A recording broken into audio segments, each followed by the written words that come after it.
Welcome everyone to the second episode of Mr. Martino's Ledger. My name is Mackenzie. I'm your co-host for today, and I'm also the co-founder of Hashbasis, a crypto accounting firm, and I'm based here in San Francisco. And I'm Courtney, your other co-host and co-founder of Hashbasis, based in Nashville.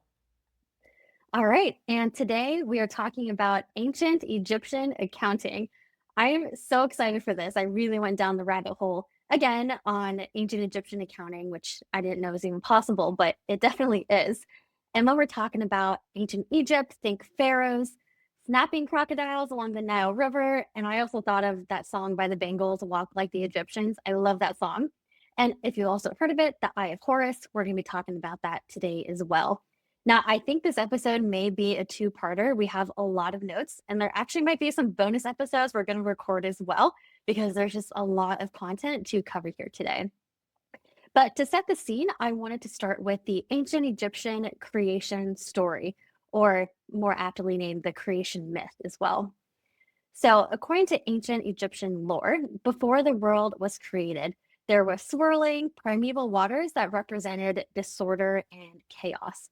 So just think of it like a dark, formless void, not very happy, no beginning, no end, and only a state of pure pre-existence. But according to their mythology, from these waters emerged a tomb, also called the Complete One, who created himself and established order within these lawless waters. And so with this deed, the act of creation was completed and the chaos subsided through a tomb, basically creating order. Now, after he created himself, Atum also created two new gods. We've got Shu and Tefnut. Shu represents masculine energy, while Tefnut is the divine feminine, signifying order and Mat, and that's spelled M-A-A-T. And Mat's really important to the ancient Egyptians. They consider it this pristine condition of the world, or a perfective state of universal order. It's really the opposite of disorder, right? It's justice, it's righteousness, it's almost like an ethical framework, and it's really everything to the ancient Egyptians. It's how they strive to live their lives. And there's this quote that we found in our research. It reads, quote, "Make excellent your house in the west tomb, and richly prepare your seat in the necropolis, as one who does right, and as one who does not, for that alone is what the heart of man can rely on," end quote. So, of course, because we're in ancient Egypt, Shu and Tefnut also got together, even though I believe they're siblings, and they sired more children, or I guess they're gods, but they're also their kids. And the most famous being Osiris, Isis, and Seth. People also call him Set as well. I think it's interchangeable. Now, the Osiris myth is one that I definitely want to get into because it's honestly it's kind of gruesome, but it's really fascinating and gives us a lens into how the ancient Egyptians thought about their world and thought about chaos versus order. Now, Osiris's brother, remember our friend Seth slash Set, he was actually killed by his brother. Seth threw Osiris into the Nile River in a coffin. So very interesting family dynamic. But Osiris's wife and sister, Isis, found him and was trying to bring him back to life because he was killed the first time. But then Seth killed him again. So it was like a second death. And in ancient Egyptian mythology, this second death is like the real death, right? He's not really coming back.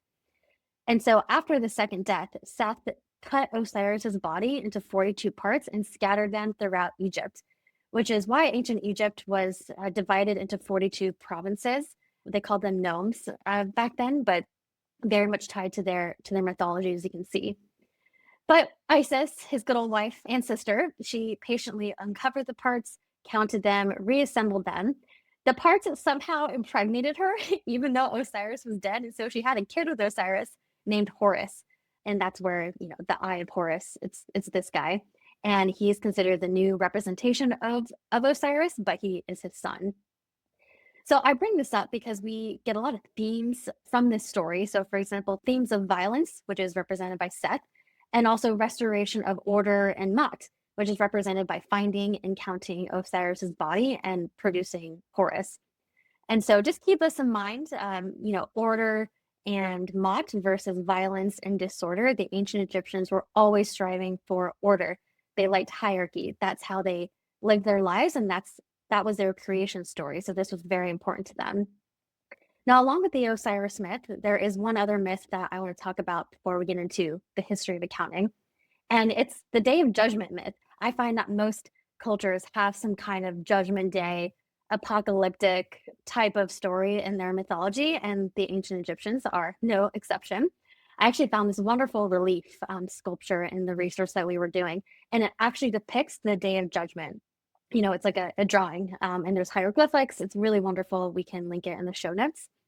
What's happening in this relief is that the deceased is brought into this hall of judgment to face their fate, which is so dramatic and so dark and so serious.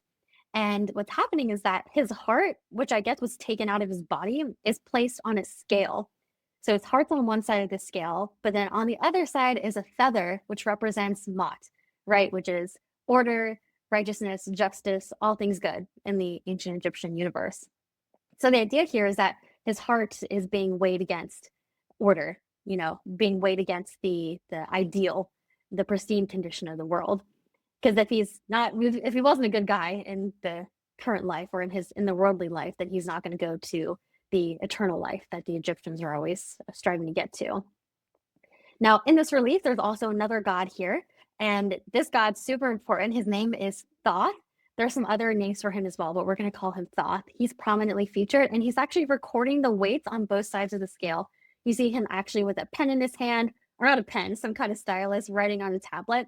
And he's essentially the accountant for this transaction, for the hearts being weighed against the feather of justice. And so in our research, there is a wonderful quote here. The author said it, "This is your divine personal balance sheet. You're being weighed before the gods, your good deeds against the ideal."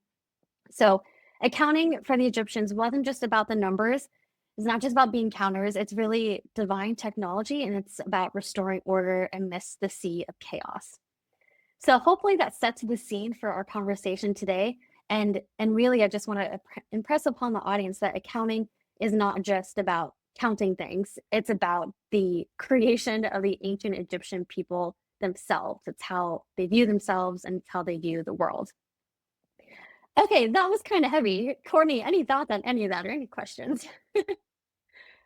It's fun to think about ancient Egyptians as balancing more than just pyramids and fun songs, I guess I'll say. I used to just think when I would hear ancient Egypt, I would automatically just think pyramids, King Tut, things of that sort. But to see it related as Judgment Day, put it with the scribe there acting as the prestigious one and making sure everything is balanced. That was a cool picture that you shared or that we found in the research, I guess. Yeah, it's very foreboding, isn't it? Like if you were surrounded by images like this throughout your life, you better behave. Like you're very highly incentivized to stay in line to obey the pharaoh, or else you're going to go to the equivalent of hell for the ancient Egyptians. And they made sure that was very obvious. So yeah, that's it's as I said, some heavy stuff. But okay, that's just to set the scene. And now we're going to get into just some lightweight history of ancient Egypt, and then we'll get into some of the accounting history. Now, ancient Egypt, or what we think about as ancient Egypt, geographically, it pretty much corresponds to modern day Egypt and also some parts of northern Sudan and also eastern Libya. But if you look at a map, what is called Egypt there, you can pretty much think of that as ancient Egypt. Of course, the borders were dynamic. Sometimes they expanded or contracted based on conquests of the pharaohs or other cultures coming in and taking territory away from the Egyptians, but it's pretty much the same.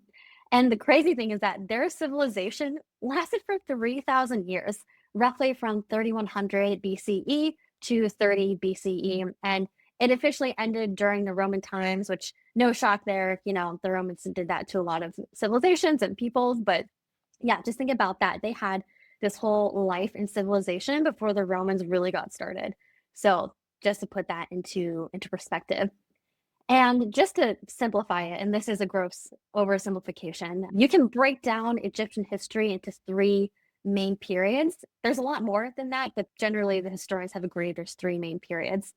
And first of all, shout out to John Green in Crash Course. I was rewatching some of their old history videos, And it's so funny. Crash Course definitely got me through AP World History back in high school. And the video has millions of views. I'm sure it's helped so many students, but it was so fun to just watch it again because it really brought me back to, being 15 or 16 learning about ancient Egypt. But anyway, John says, so there's three main periods. The first one is what we call the Old Kingdom, and it's where the ancient Egypt we think of today got started. So think of the pyramids at Giza. You have really powerful pharaohs. You've got a strong bureaucratic state. That all started in the Old Kingdom. Now, the Old Kingdom fell. There were some intermediate periods, and then the Middle Kingdom came into power. And the main aspect in the Middle Kingdom was that it was just more centralized, more bureaucratic, but it also sounds like literature, arts, public works, those kinds of things flowered throughout the Middle Kingdom. The Middle Kingdom fell, there were some more intermediate periods, and then the New Kingdom rose to power. And this is considered Egypt's imperial high point. And I have some names of famous pharaohs listed out here. So our friend King Tut, he was a pharaoh during the New Kingdom. And it's really funny. Well, not funny, a little bit disturbing, but he married his sister. I think that was just very common within the pharaonic dynasty. And he's only so famous today because his tomb wasn't robbed. Most of these pharaohs, all of them had really elaborate tombs, but they were just destroyed by grave robbers throughout the millennia. But King Tut's wasn't. His was destroyed or discovered and robbed by British archaeologists. So, and we have all of the wonderful artifacts from his tomb. Along with King Tut, we've got Queen Hatshepsut and Ramesses II. They're responsible for building huge projects like the temples at Luxor, Abu Simbel, the really huge ancient Egyptian monuments that we think of today. Now, speaking of the borders, I mentioned what you see in Egypt or what you see on the map as Egypt is kind of what it was back in the day. There was one defining feature of Egypt that really just it determined how people lived, worked, survived. It determined everything about their culture. And of course, I'm talking about the Nile River here. So the Nile is interesting because it actually flows from south to north. So if you look on the map, it looks like it's almost flowing backwards or it's going the wrong way. But I was looking into it. It's rivers flow from high points to low points. So it sounds like the high point is in the south and then it lowers down and empties into the Mediterranean Sea, which is why it flows from south to north. And Egypt was actually divided into two parts geographically. There's Upper Egypt and Lower Egypt. But again, it's confusing because it's not based on geography, it's based on the Nile River's flow. So Upper Egypt is actually in the south, so where the Nile River starts, and then Lower Egypt is in the north, where the Nile sort of spreads out into the Mediterranean Sea. And again, we have a wonderful map showing where it starts, where it ends. You've got the Red Sea on the eastern side, Mediterranean Sea in the north, and then the rest of Africa on the west side. And the Nile River is so important because the society really revolved around it because of agriculture. The Nile was very predictable in its flooding. And so it meant that grain was plentiful. It meant that rains were predictable and food was predictable. It could be harvested, there could be extra surplus, it could be stored. And so that's what really enabled this culture to persist and not really change that much for 3,000 years. Now, we're going to introduce someone who's very special to me. His name is Dr. Spivey. He is a professor at Cambridge, and he's one of those art historians that's really famous for doing those BBC documentaries. And that's actually how I first discovered him. Back in high school, when I was taking my art history, my literature courses, our teacher had us watch this series that Dr. Spivey hosted. It's called How Art Made the World. Would 100% recommend watching it. And he talks about not only ancient Egypt, but just goes throughout history talking about art and how it's represented by different peoples and different times. One thing always stood out to me. He talked about this temple in Egypt. It's called the Temple of Karnak, and different pharaohs had been adding to it, like adding artwork to it for over 3,000 years. But the crazy thing is that the art style didn't change. The artwork that you see in the Old Kingdom to the Middle Kingdom to the New Kingdom, it stayed the same. So when you think of ancient Egyptian art, you think of 2D figures, flattened perspective, the side eye that flares out, and then the impossible body proportions, right? The arms are twisted out. You have the frontal, the chest, which faces forward, but then the hips are angled a little bit weird. And what you see in 3000 BCE is what you see in 2000, 1000. 30 BCE. The ancient Egyptians didn't want their culture to change. This is very much on purpose. And it really comes down to the pharaohs. They wanted the culture to stay the same because in that culture, they had all the power. Everyone obeyed them, and they were actually representations of the gods. So one thing, Courtney, I wanted to chat about is just how different that is to culture in America. It seems like our culture and our politics change all the time. Like every decade, there's something different, like the 70s, the 80s, the 90s. But Egyptian culture stayed the same for 3,000 years. So I just find that to be kind of wild. I was just thinking about that in terms of I wonder which way is one way better than the other. And then also to your point about thinking about the 70s, 80s, and 90s, doesn't it kind of feel like it eventually comes back? We eventually come back to the things that were in the 70s. Oh, that's a good point. I feel like fashion from the 90s is definitely making a comeback. You know, those claws. And maybe that was from the 80s, but I'm that's like all I wear now these days. So maybe culture and art is just a reflection of power and politics, which in the US we emphasize freedom and, just a little bit more self-expression, I guess. But the Egyptians didn't have that. They wanted to keep the pharaohs in power. The pharaohs wanted to keep themselves in power for thousands of years.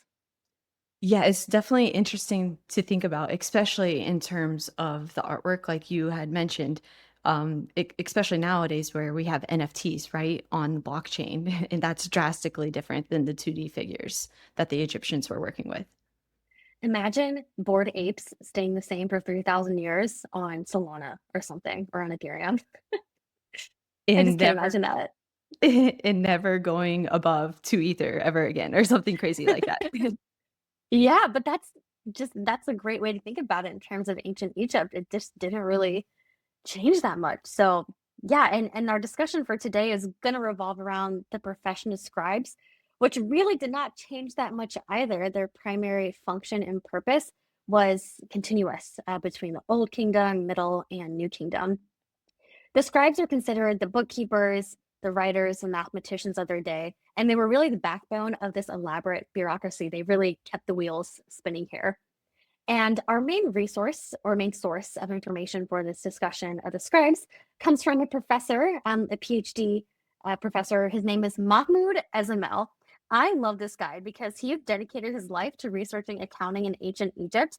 And there's some other things that he's researched as well, but he has so many books and papers written about this subject that I'm just so grateful that people like him exist out there so that we can research it and study it and produce this podcast. So yeah, we'll link to all everything that we researched in the notes, but it's primarily from his book, Accounting in Order. And then there's some smaller articles that discuss bookkeeping in ancient Egypt.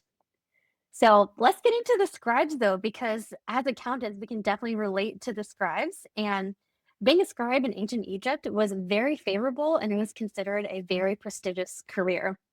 But what's funny about it is that this is probably biased because scribes are the only literate members in ancient Egyptian society. So they were going off and writing about how awesome being a scribe was, but they were the only ones that could actually write. So if you think of a baker or an arrow maker, maybe their jobs are awesome too, but they just couldn't write it down. And scribes cost money, right? So if you had a private business transaction and you needed some kind of record of it, you had to pay a scribe to do it. So only the scribal records survive, which is why we think their profession was so awesome, but it might be a little bit biased. And we actually found a quote in our research. One scribe was writing to another, and he says, quote, "Please send me the text so that I might finish it off in turn. See, I'm taking up for myself the pleasure of accounting," end quote. And I just think that's so funny. I feel like that's something I would say, like, wow, I had a great day doing crypto accounting because I do love just the mechanics of accounting. But scribes really had a habit of praising their profession and demeaning others. They actually have written records about saying how other professions kind of suck. And Courtney, you're gonna talk about that. But these literate, learned men, and it was mostly all men. I don't think women were allowed to be scribes, unlike in ancient Mesopotamia, but these guys were deemed immortal if you were a scribe. And so you get some divine religious elements here. And there's actually a god of bookkeeping and also a goddess. The goddess's name is Shashat, and her occupation was writing and accounting. We have another quote here that illustrates this divine aspect of the profession. Quote, Their names are still proclaimed on account of the books which they produced, since the books were good, and the memory of him who made them will last to the limits of eternity. A man has perished, and his corpse has become dirt. All of his kindred have gone to the ground, crumbled to dust. But it is writing which causes him to be remembered in the mouth of the reciter. More effective is a book than the builder's house or the tombs in the West. End quote. And this comes from a piece of literature called The Scribal Immortality. So they were really serious about this. But honestly, Courtney, I felt so good about being an accountant after listening to this because maybe in thousands of years, the books that we produce for our customers will still persist. Maybe they'll be on the blockchain since we're probably not going to write our books on papyrus now. But yeah, I just think it really put what we do in a different perspective. If we do good work, it can last for eternity. So I don't know about you, Courtney, but that made me feel pretty good about what I do. I definitely believe that people will be reading about Mackenzie's work for years to come, centuries to come, decades to come. I have no Thank doubts you. about that. Okay, just to share some more from our research, this piece came from advice from a father to his son, and this was in 1290 BC. And like Mackenzie mentioned earlier, being a scribe was considered a prestigious career and provided social influence. And this was the advice the father gave. In quotes, I have put you to school with the children of high officials to teach and instruct you in this office, which will lead to power and authority. Write with your hand, recite with your mouth, accept advice. Let yourself not be tired, and pass no day in laziness, or it will be misery to your body. Enter into the ways of your teacher and obey his instructions. Be a scribe. I love this quote because it reminds me of my parents. When I was going to college, they were like, you got to pick a useful profession.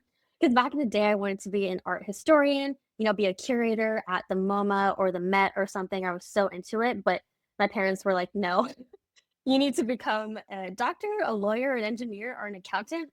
And so obviously I chose being an accountant, but honestly, I'm actually so glad that they had me do that because I feel like I've had such a great career that I just don't know would have been possible being a curator. Maybe, but yeah, I really related to this quote, Courtney. I don't know if your parents were the same way, but my dad is this dad giving advice to his son in 1290 BC.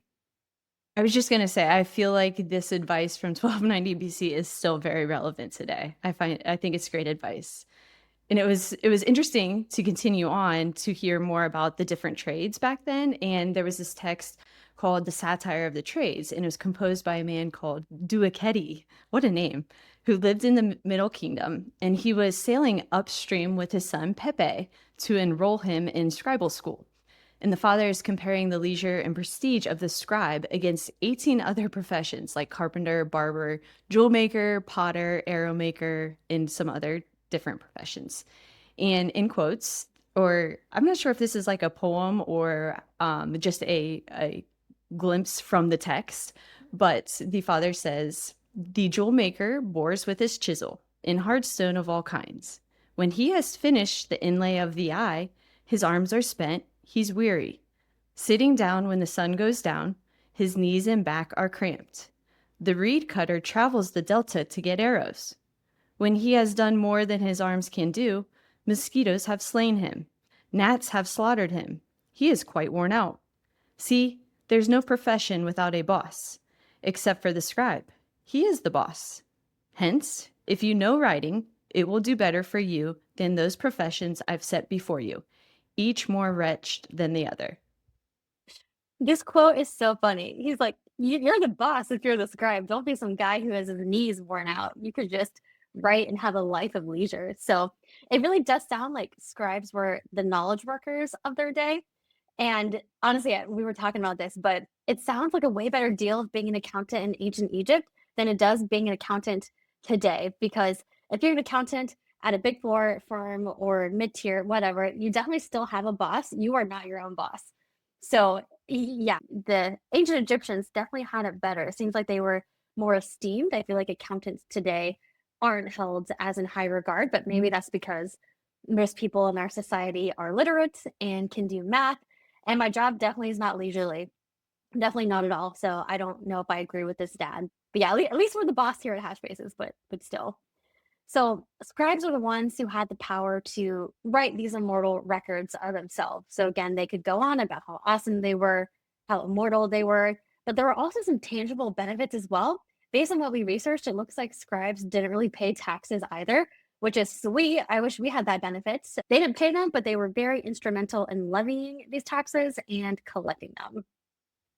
Can you imagine if they incentivized an offering like this for current day accountants to usher in the new era of accountants because of the shortage?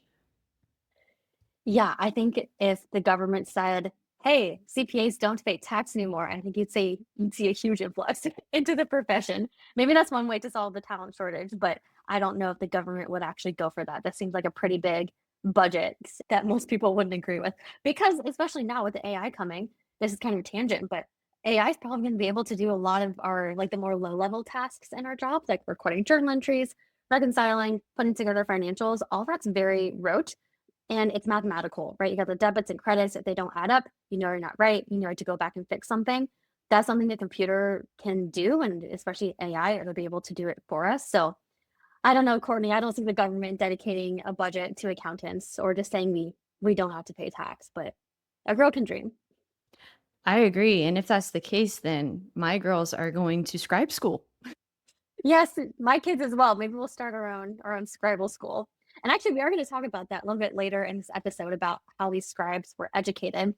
But before that, just want to let the audience know we know so much about the scribal profession because of artifacts left in tombs of the nobles, the officials, the bureaucrats in ancient Egypt, because they're the ones who could actually afford to have a tomb and have artifacts that would stand the test of time. These individuals are very influential. They often had statues of themselves and reliefs or artworks in their tombs that are modeled on what's called the scribal seated position. I guess they assumed specific seated position when they were writing. And so, such high esteem and respectability is not really surprising in a society that depended heavily on admin and bureaucracy and writing and accounting. Again, given because the scribe isn't only a professional that could actually read and write. So, this seated position really reminds me of this statue that's in the Louvre. It's called Seated Scribe, so very oddly named, but I recommend looking up a picture of this guy because it's this near perfect, pristine statue. There's hardly any damage to it, and it's a dude, a shirtless guy sitting down, and his legs are crossed, and he has some either papyrus or some kind of like pottery shard on his lap, and it looks like he's writing. He's doing his scribal job. And my favorite part about this statue is not his writing material or the position of his legs, but I love his eyes. They are so beautiful and inlaid, and they look like they have really thick eyeliner. Like this guy's almost got a cat eye, and so it's just so piercing his glance. And I just think it's really cool that these types of statues would actually be in the tombs of influential bureaucrats and nobles who were scribes. That was their profession. So just by the statue alone, you could tell that they really were held in high regard. And also, scribes held positions in the royal court. And so, the closer you were to the pharaohs and the royal dynasty, the higher up you were within society. Now, a common theme that I just want to reinforce, I've already said it before, but Egyptian society depended on hierarchy because that's how the pharaohs stayed in power. And the scribes were the main enforcers of this belief. They were always writing things down, maintaining the order. They were literate, learned, all that kind of stuff, but they were the ones kind of keeping tabs on everyone and the society. And that's how you maintain order, at least back in the day when you have thousands of people and this is pre modern technology. Now, scribes could have various titles. They weren't just called the scribe. They were the scribe of XYZ. And again, we know this because of the accounting records that they left behind. So I have some fun scribe titles that I thought were just so descriptive. So I'll read out a couple of them. The first one is scribe of the two granaries and the pyramid town. Then we got scribe of the treasury of the estate of Amun. And then we've got counter of the cattle of the god's wife of Amun, scribe of the royal documents of the granary, and scribe of the silver and gold of Ptah. So I think your title depended on where you actually worked and what you actually did accounting for. So today, it's funny, you're just an accountant, a staff accountant, a senior, a partner, a manager, whatever. But back in the day, your title was what you actually did. It was just a lot more descriptive than maybe what we have today. Now, this begs the question, how did you actually become a scribe? And based on our research, it was not a walk in the park. It wasn't like just picking up any old Joe Schmo job. You had to go to school for a really long time. Now, these formal scribal schools were called houses of instruction. And it's interesting because these didn't actually emerge until the Middle Kingdom, which is roughly 2000 to 1700 BC. Now, if you recall, before this, we had something called the Old Kingdom. But during that time, scribal education was primarily conducted by fathers teaching their sons, or wise men teaching the children of nobility, or through apprenticeships. So a lot more gated. You had to already be high up in society to access this level of education. But when the old kingdom fell and descended into chaos, all that good stuff, that type of system of education was lost. And so then there was a shortage of accountants. So some continuity there. And the Middle Kingdom during this time, that's when these formal schools became established because there was just a critical shortage of accountants and the administrative skills that are needed to maintain this type of state and bureaucracy. So TLDR, scribes had to maintain order, so more had to be produced. So they almost like factoried it, like they created more of a system for it.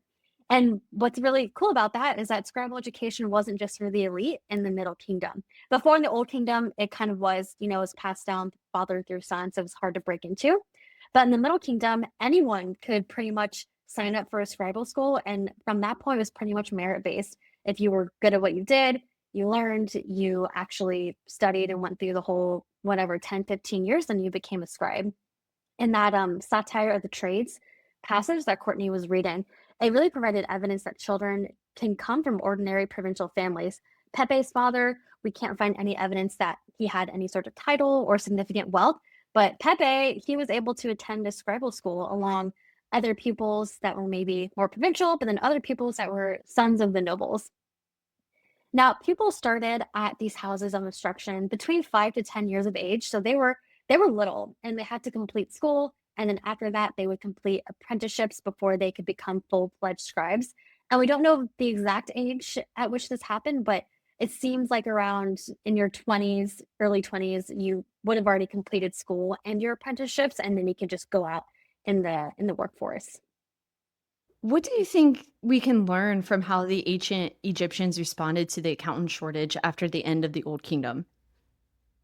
So I've actually got a lot of thoughts on this. We were just talking about this, Courtney, before we started recording. But it seems, and I firmly believe that accounting is actually more of a trade, especially when you do bookkeeping, which is recording your transactions, debits, credits, expenses, AR, AP, all that kind of stuff. It really is more of a trade because it's more of a hard skill set. It's a very logical system. And so I think if we change the education system, maybe let's just start with the US. Like, I don't actually think you have to go to a 4-year university to be a really good accountant. Most of the hard skills that I learned were learned within the first 2 years. And then after that, it was basically just fluff and doing a lot of my classes so that I could get the hours to take the CPA exam. But if there's some way we can establish modern day houses of accounting instruction, or whether accounting just becomes a program at a trade school, I think that would just be a lot better. It'd be cheaper, it'd be more accessible for a lot of people. I still think there should be some kind of CPA exam to moderate quality of candidates, but I don't think it needs to be like I did 5 years of college to become a CPA, and I'd say 3 years of that was kind of useless. So I don't know. What do you think? I definitely agree with the fluff factor, I'll call it. I think it would be awesome to have a more trade school approach to it to eliminate the necessary fluff. I also think too that maybe if it was considered a more prestigious trade, then maybe it would be viewed different and more people would want to become an accountant. I don't think it's considered the sexiest of professions these days compared to ancient Egypt. So maybe if we could bring back that prestigious honor of being a scribe and an accountant, maybe that would change some people's perspective on it.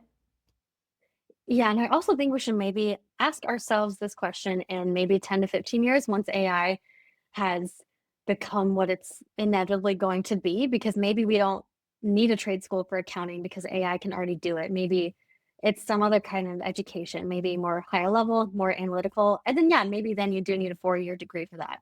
So this is my answer now, but I feel like in 10 to 15 years, it's going to be very different. So it'll be interesting to see how this all unfolds. But okay, let's get into the actual curriculum. So we have Pepe. He's going to be our example. Pepe is a provincial guy, a provincial young pupil, young person. And he gets to this school. His father had to sail him up the Nile River. And presumably he lives in a boarding school or some type of boarding house because his family probably doesn't live close. But once he gets there, what does the curriculum look like? And luckily, we actually have a lot of information about this, again, because of all the records that survive. The accountants were not just accounting for transactions, they were just writing about their lives and how they actually learned and what scribal schools look like. So the curriculum was divided into three main uh, parts of the learning, I guess you could call it. First one was reading, and then you got writing and numeracy is just math, right? Arithmetic. Now, for reading, it sounds like this was taught through loud group resuscitation. So students were memorizing various texts and passages, and then they were chanting passages together after their teacher. So it was a very auditory way of learning. So that's what I learned reading. Now, writing was a little bit different. Writing was learned by copying short literary classics and also by copying something called the miscellanies. And it sounds like these were just short, pithy compositions that were made specifically for scribal training.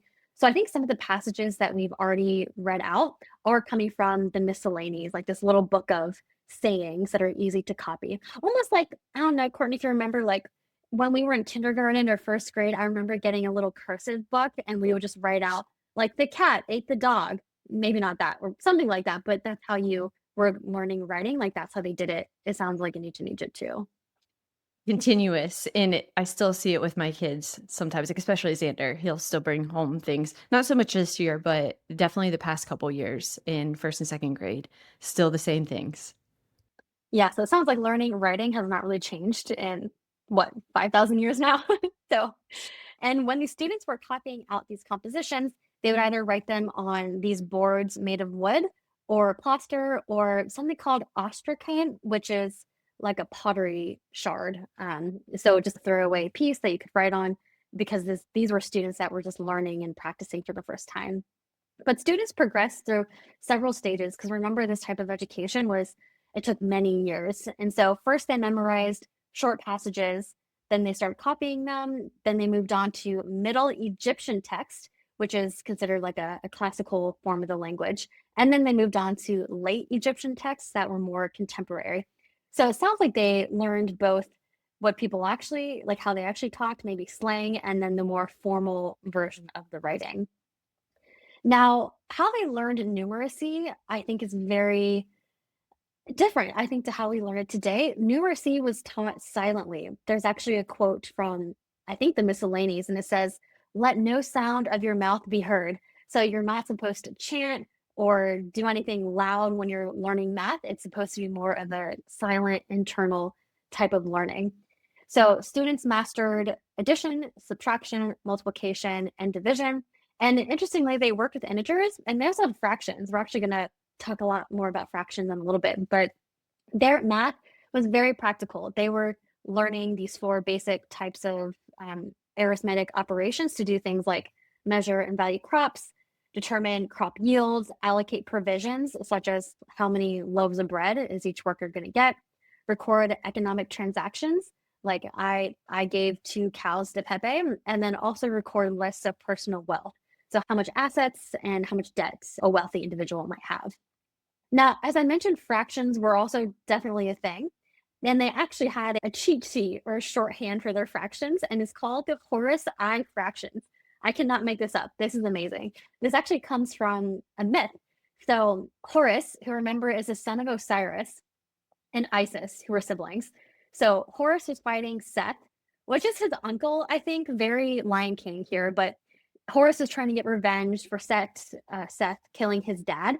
And Seth basically shatters his eye in a battle. I guess it pops out or something. It gets shattered. I don't know exactly what happens, but Thoth, who's the god of bookkeeping and order, he patiently collects, counts, and restores Horus's eye. He's being very magnanimous here. And there's actually a quote about this. Uh, quote, "I came seeking the eye of Horus that I might bring it back and count it. I found it, and now it is complete, counted, and sound, so that it can flame up to the sky and blow above and below." End quote. So I guess that's how Horus's eye got back together, and the Egyptians attached specific fractions to different parts of the eye. And again, it's one of those things that's a bit hard to explain just orally, but the Eye of Horus, look up that image and maybe look up Eye of Horus fractions. For example, the middle part of the eye, so the pupil is 1/4, and then on the left side is 1/2, on the right side is 1/16. The eyebrow is 1/8, and then the little curly thing at the bottom is 1/32nd, and then to the right of that is 1/64th. So I was really confused about this because it's not, I was like, well, this doesn't make any sense. Like the 1/2 looks is not the biggest part of this fraction. So what's going on here? But like what you see on the diagram does not actually correspond to real mathematical proportions. I think something like the Fibonacci sequence does. It's more so like a little cheat sheet or shorthand so the accountants or the scribes can remember what the fractions are and then use that to add things together. Now, when you add up all these fractions, you only get 63 out of 64, like it's missing one.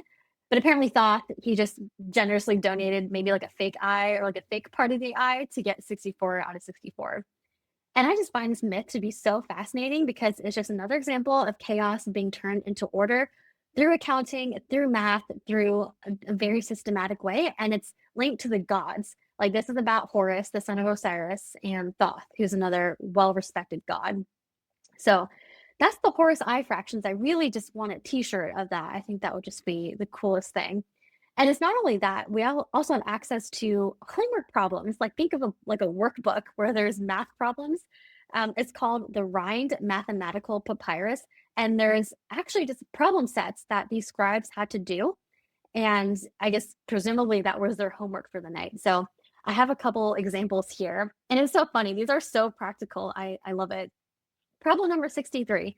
Find the shares of dividing 700 loaves of bread among four men in the ratio 2/3 to 1/3 to 1/2 to 1/4. Courtney, I don't know about you. I looked at this and I was like, I don't know if I could do this. I mean, I Sa probably could, but man, my mind was just muddled after reading this. Same, and it was all, like, with the horse eye, the fractions, like, it in the 2's times table, like, it's very fascinating, but it's very confusing at the exact same time. It, like, kind of reminds me, like, you going over this problem, it makes me think or wonder what someone might uncover centuries from now about digital asset accounting. Like, is it going to be a spreadsheet linking wallets together, or what are they gonna uncover, and what are they gonna think? Yeah, maybe they'll find that. But the funny thing is that when I do my day-to-day job, I'm not doing anything more complicated than adding, subtracting, multiplying, and then sometimes I'll do division. I don't do division that often, but and I guess that's all this problem is too, but mine's not, I don't have to divide loaves of bread among men. I have to, find out what their revenue is for a certain amount of tokens that were earned, and that's just easy multiplication. So, another problem that I wanted to read you guys is problem number 71. And it says, a jug of beer has a PSW, and a PSW is a measure reflecting the lack of quality of output. So they had a measure for that. This jug of beer has a PSW of 2. Now, a quarter of the contents of this beer jug is poured off and replaced with water. So, what is the new PSW of the now more diluted beer? I don't even know how you would approach this. Well, I guess a quarter. That just is 1/4. You'd have to figure out what the new measure of lack of quality is after this. But as you can see, these problems are very practical. The scribes were not trying to do abstract math like calculus or matrix multiplication, any of the more abstract type of math. They were just very practical and very day to day. But some important skills I want to highlight here, and especially in that last problem we read, the scribes were very good about calculating the rate of converting inputs to outputs after allowing for various levels of conversion losses. And this is really important because, especially when we get down to talking about state owned accounting, like for things like bakeries and breweries, that was one of the things the accountants were responsible for recording. So this is the amount of grain that you received at your at the bakery, and then this is the amount that was lost from conversion, spoilage, that kind of thing. And then here's the amount of loaves of bread that was the output that was produced. And so that was what they were really concerned about and focused on.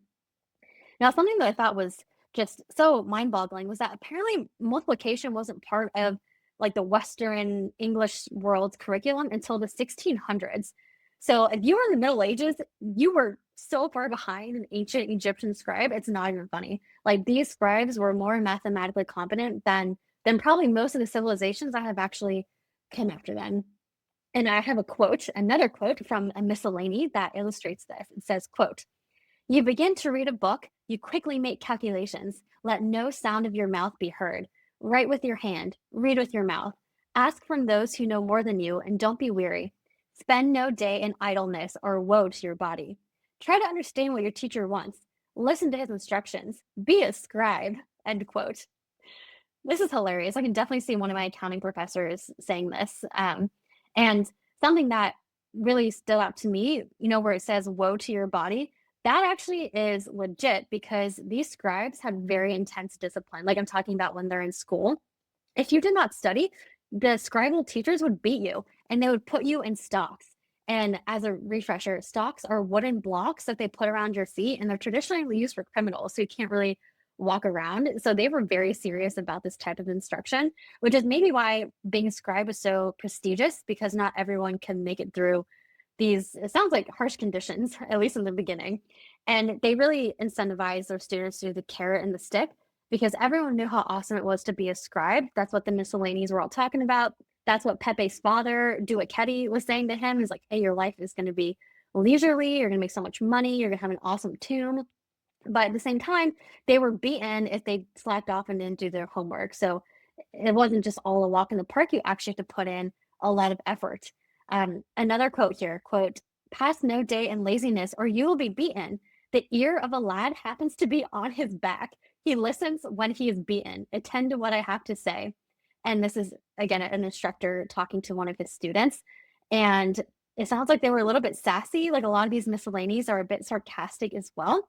One of the teachers says, "The ape understands words. Lions can be trained and horses broken, but beyond you, there is no one of your kind in the whole inhabited land." So these teachers they meant business. And it just reminded me of like, there's definitely some cultures where it's okay to hit your students with a stick or something if they're not paying attention. Not so much in America, but definitely in other cultures in the world. But it just sounds like they're borrowing from the book of the ancient Egyptians. How do you think being a scribe in ancient Egypt compared with being an accountant today in terms of education and oversight, like the governing bodies that oversight or oversee accountants today compared to in ancient Egypt? Hmm. Well, the education is more, again, as you said, like more trade school, it seemed like in ancient Egypt. But in terms of oversight, so the main oversight for the accountants or for the scribes was, I think, like where they were actually working. We're going to talk about this a little bit later, but there's like private domains, public domains that they were doing accounting for. So if they were working for a granary or a brewery, I think the head of that enterprise would probably be the ones overseeing them. And then to really zoom out, that God thought and like the gods in general, that's really the governing body for the accountants because what they're doing is not just some job. I don't think that's how they viewed it. They viewed it as restoring divine cosmic order. So they really had incentives to be honest, to be fair, and to do their job well. I think a lot more was at stake. It wasn't just, oh, like I'm a bad accountant. It's like, oh, I might not make it into the eternal afterlife because I was a bad accountant. So today, we have FASB and the PCAOB and governing bodies like that, but it's also not that deep. Like I'm not thinking I'm gonna go to hell if I mess up a debit and credit. I think it's just a lot more, it's a job to a lot of accountants and a lot of people today. I found it eye-opening that they started school at such a young age, even though it's comparable to today, but it was such a focus trade or focused profession. It was not, hey, let's go count numbers or, whatever they do in kindergarten these days. It was very intentional, I feel. And that was eye opening to me at such a young age. And also apprenticeships. That's something I don't know if we talked about, but I'm a big believer in apprenticeships, which I guess we have internships now, but when I was an intern, I didn't do anything useful. I remember I had one internship where I had to hole punch like 1,000 pages. And I was like, seriously? This is what I'm doing, Deloitte? It was such a waste of time. But I think when you're an apprentice, you actually are studying from a master and you're seeing how they're doing their job and seeing how they have honed their craft and you're given real work to do. So I think our internships today should definitely be more like apprenticeships, but maybe that was just my experience as an intern, but it didn't really feel like I was contributing much. So, yeah, definitely some lessons we take from the ancient Egyptians. Now, in terms of the materials that the scribes wrote on, we talked about this a little bit, but there were three main materials. The first one is ostraca, and again, that's pot shards or limestone boards. And those were used more so for daily transactions or accounts of this world, human stuff that's happening on the earth. And it's cheaper to produce than papyrus, but it's just more breakable. That's its main drawback. Now, the second material is papyrus, and that's probably the more famous medium that we know about. Everyone associates papyrus with ancient Egypt, but it's actually quite expensive and labor intensive to make.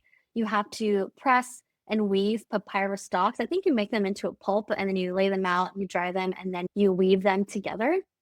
And it's more durable, which is good, but as you can probably tell, it's just more expensive. And it was used more for sacred documents like religious texts or high culture things like literature or legal and scientific matters.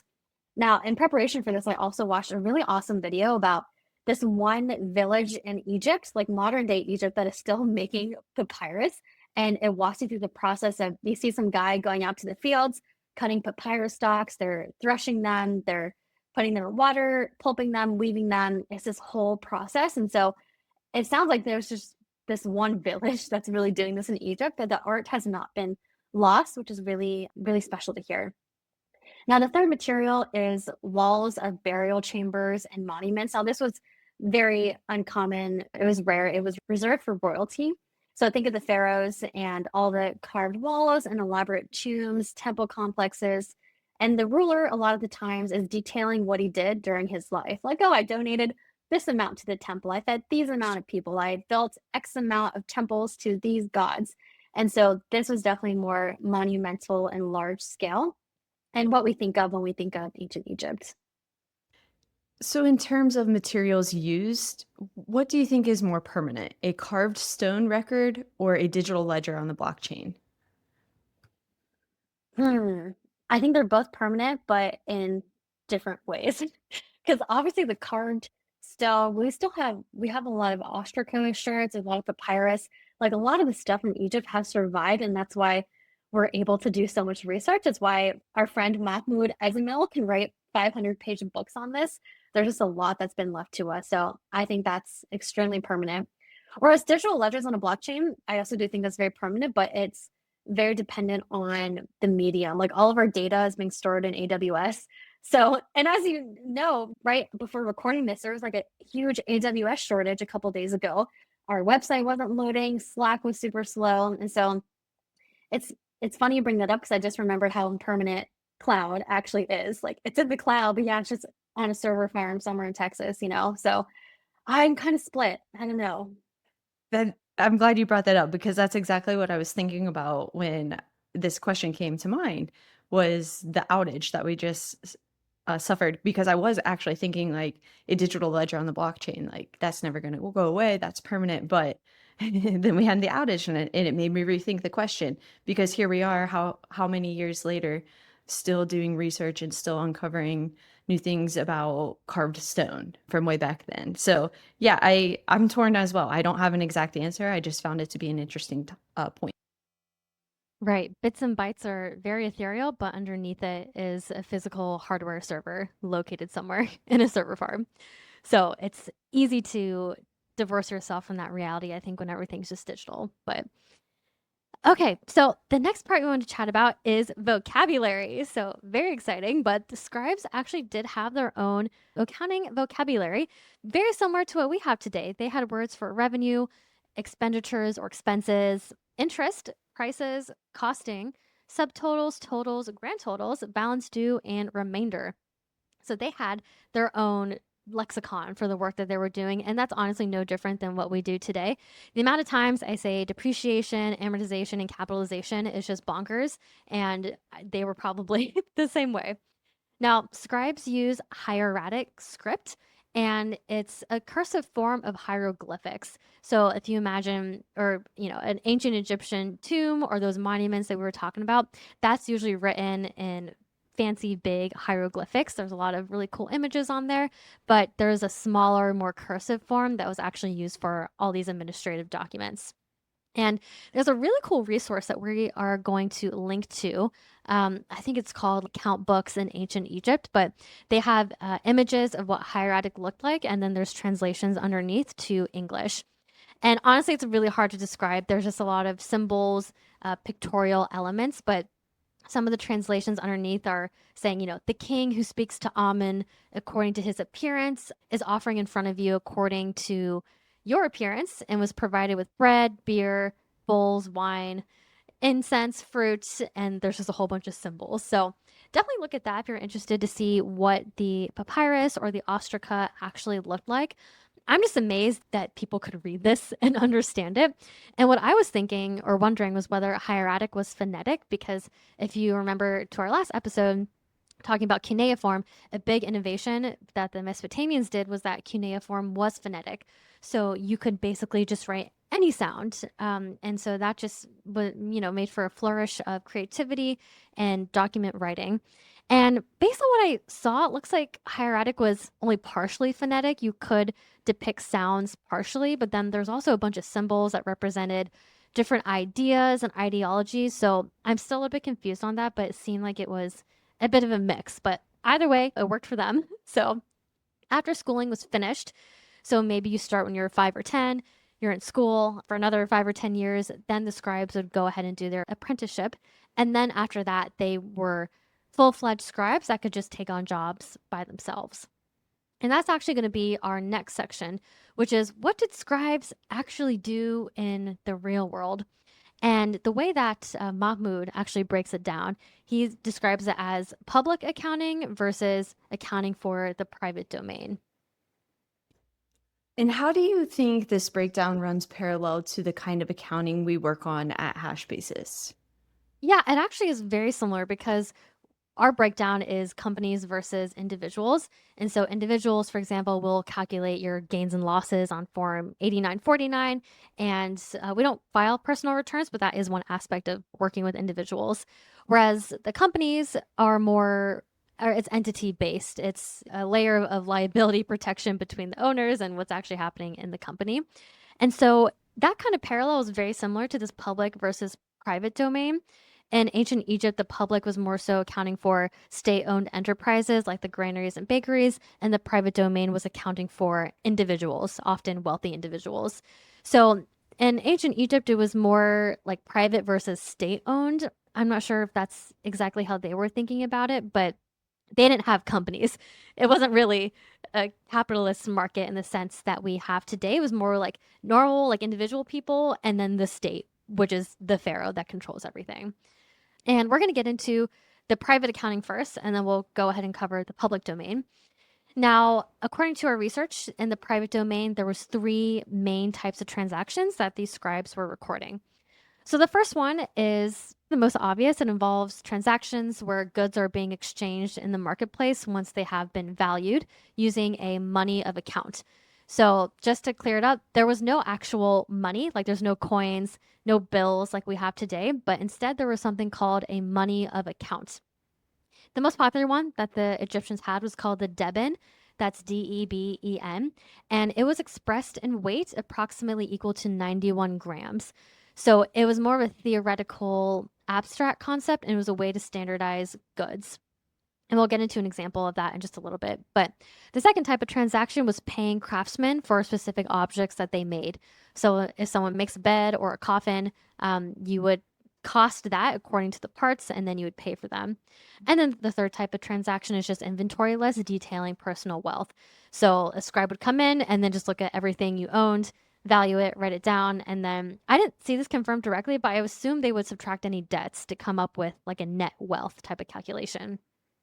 And just to real quick talk more about the money thing. Again, no actual money, but the monies of account was a huge innovation in ancient Egypt because you could actually establish equivalency in a transaction.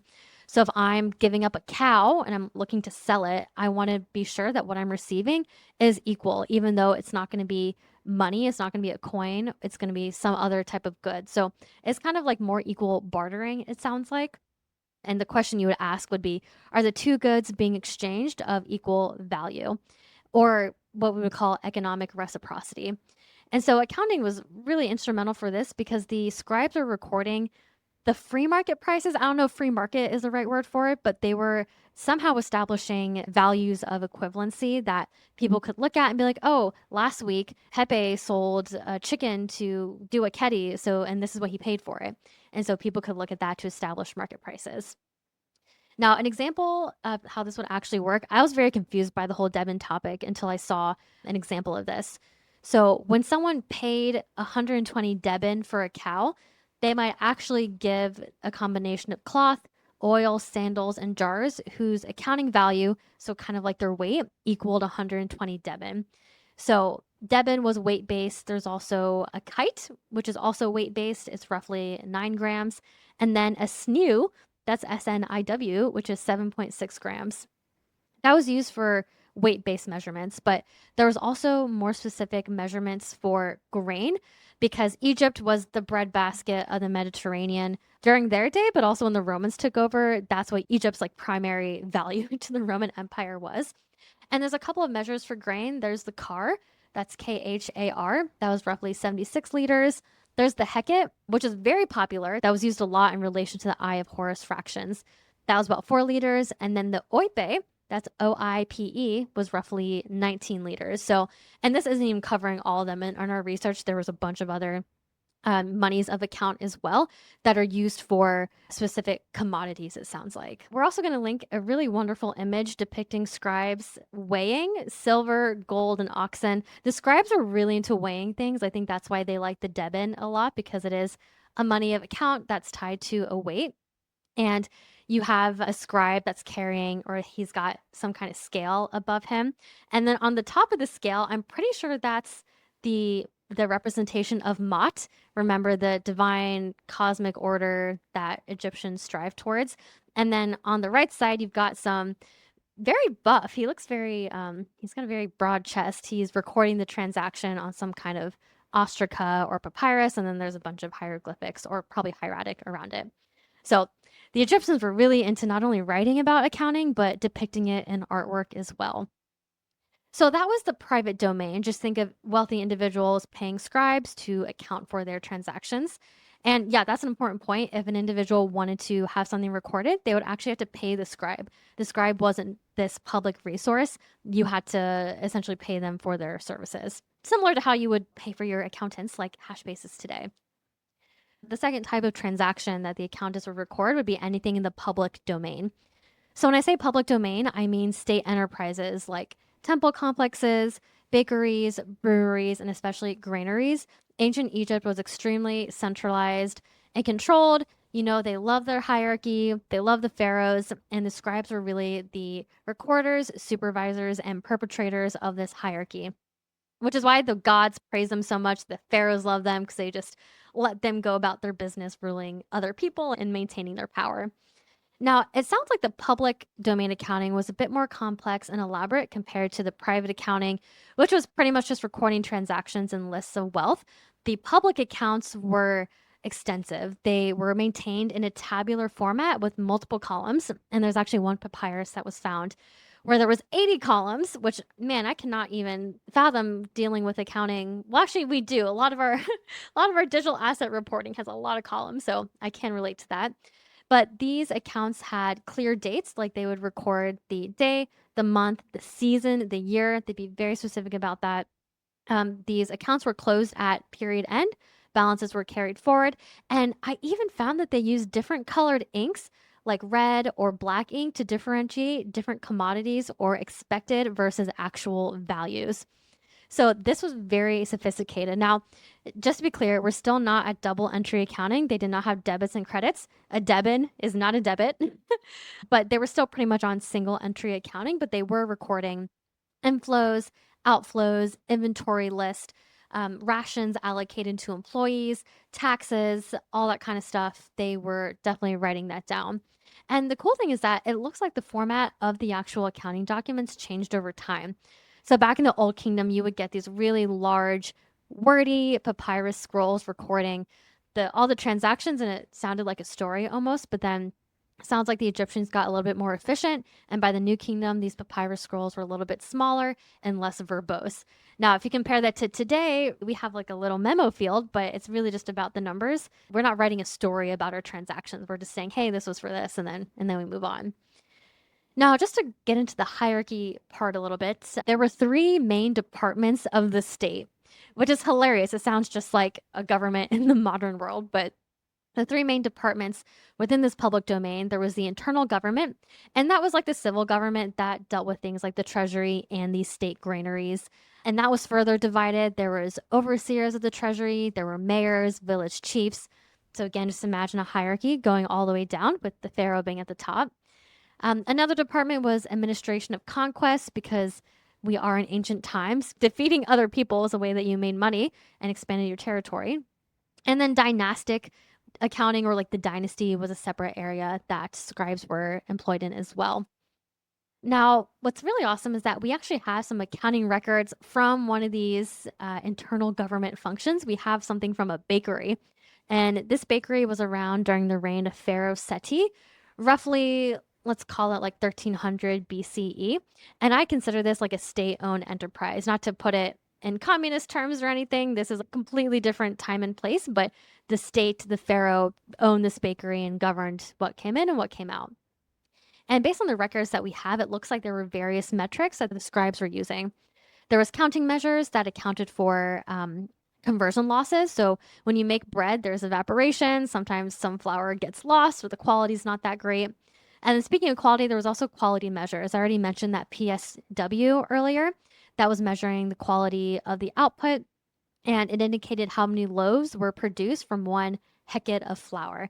And again, a hecade is just another way to standardize or measure a good. In this case, is measured in liters. And the accounting procedures were also documented pretty well.